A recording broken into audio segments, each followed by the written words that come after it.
Ndaseka mudiwa wangu ndakufa kuno. Ndikuita bebe. Toda zvinodziya.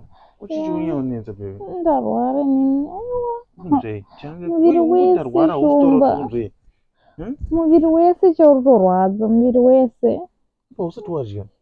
Handina kana pandoti apa muviri wese mudumbu musoro maoko angu haana pawa makumbo everything. Bebe. Ndikuendesa kuchipatara manje ndofonera namama angu. Saka ukude. Ndingakuitirei kuti unzwe zviri nani. Ndonditaura ndipore. Ndipei foni yenyu. Ndipei foni yenyu. Foni ndiyarire. Ndipore. Wakajaidzwa. Ifa. Wakadoti ndife. Saka urwara nekuti uda foni yangu.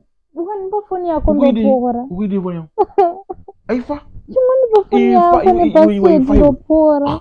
Ndinyaudza panapa ndikungoti munhu akutorwara kuti uchemera foni yangu.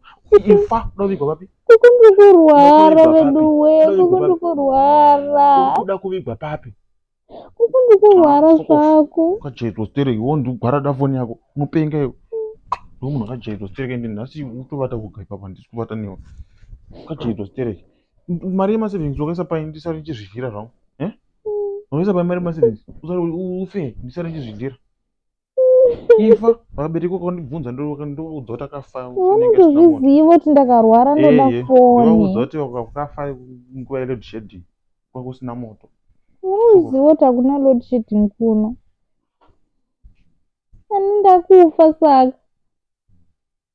Kuku ndakufa.